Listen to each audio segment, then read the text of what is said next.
उत्तर प्रदेश सरकार की एक ऐसी योजना जिसको लेकर भाजपा चुनाव में हुंकार भरेगी। योजना है प्रदेश के गरीबों को मुफ्त का अनाज देना। सरकार ने होली तक मुफ्त अनाज देने का वादा किया है, जिसका प्रचार प्रसार भी जारी है। पीएम से लेकर सीएम तक गरीबों की इस योजना की खूबियां गिना रहे हैं। इसके विपरीत सरकार के शीर्ष अधिकारियों ने घोटाले की ऐसी नींव रखी है कि सरकार के मंसूबों पर पानी फिरता दिखाई दे रहा है। दरअसल गरीबों के हिस्से की 23,148 बोरी अनाज का ही गबन कर लिया गया है। इसकी कीमत तकरीबन 7 से 8 करोड़ रुपए बताई जा रही है। लगभग 10 महीने पहले ही जांच में कई दोषी पाए गए थे, लेकिन 10 माह बाद भी किसी पर कोई कार्रवाई नहीं हुई। अब इतने बड़े अनाज घोटाले में केंद्र प्रभारी का मुकदमा दर्ज कर करोड़ों रुपए के घोटालों में खानापूर्ति कर ली गई है। चुनावी वक्त है, विपक्षी पार्टियां सरकार की मंशा पर सवाल उठाने लगी हैं। इतने बड़े घोटाले पर महज एक छोटे कर्मचारी पर मुकदमा दर्ज करवाकर इसमें संलिप्त बड़े अधिकारियों को संरक्षण कौन दे रहा है, ये सवाल लगातार बना हुआ है। सवाल इसलिए भी क्योंकि आखिर किसके इशारे पर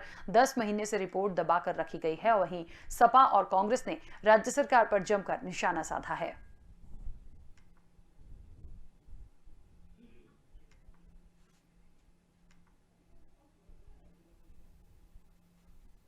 सोच ईमानदार, काम दमदार का विज्ञापन देकर भारतीय जनता पार्टी की सरकार आम जनमानस का, गरीबों का, आम आदमी का पैसा जिस तरह पानी में बहा रही है, बर्बाद कर रही है, उसकी प्रामाणिकता तो इसी से दिखती है कि सीतापुर में आम आदमी का राशन, आम नागरिक का राशन करोड़ों का घोटाला हो गया। 23,700 कुछ बोरियों का घोटाला हो गया है और उसमें केवल खानापूर्ति हो रही है। झूठ, मक्कारी, बेईमानी, भ्रष्टाचार पूरे चरम पर है। कैग ने अभी कुंभ में घोटाले की बात की। क्या इस घोटाले की जांच होगी? अभी 7 महीने से जांच को दबाने का काम किया जा रहा था।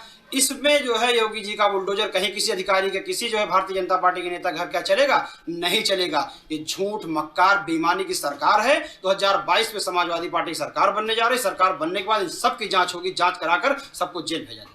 मुझे लगता है अगर इसको घोटाले की सरकार उत्तर प्रदेश की योगी सरकार को कहा जाए तो वानगी नहीं होगा।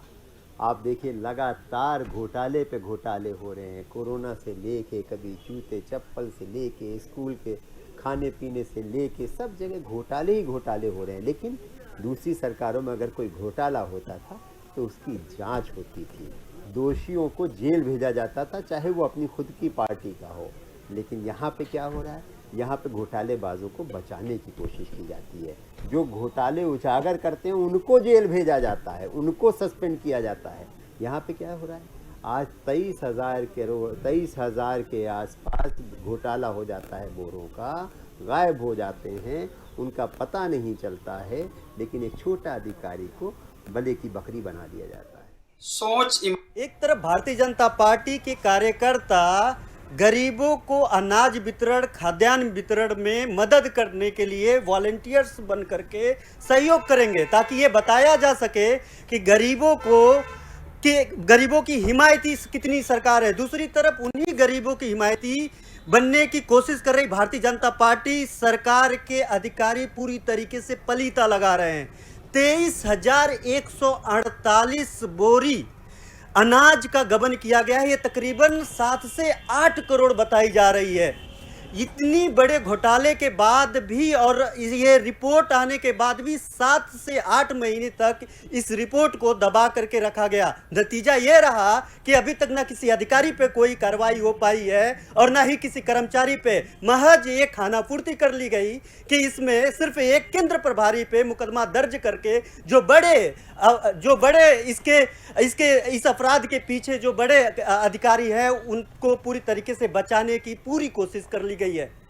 लगातार जो विपक्षी पार्टियां हैं इस मामले पे घेर रही हैं, लगातार जो है विभाग पे दबाव बने हुए हैं, लेकिन फिर भी नहीं समझ में आ रहा है कि आखिर वो कौन से लोग हैं जिनके दबाव में, जिनके इशारों पे इस विभाग में बड़े स्तर पे इतने बड़े घोटाले पे भी कोई कार्रवाई नहीं हो रही है। अब देखने वाली बात होगी कि इतने बड़े योजना पे जिसको लेकर के पीएम मोदी और योगी खुद लोगों से रूबरू हो रहे हैं, उस ऐसे मामले में अब आगे क्या कार्रवाई होगी। घनश्याम चौरसिया, स्वदेश न्यूज, लखनऊ।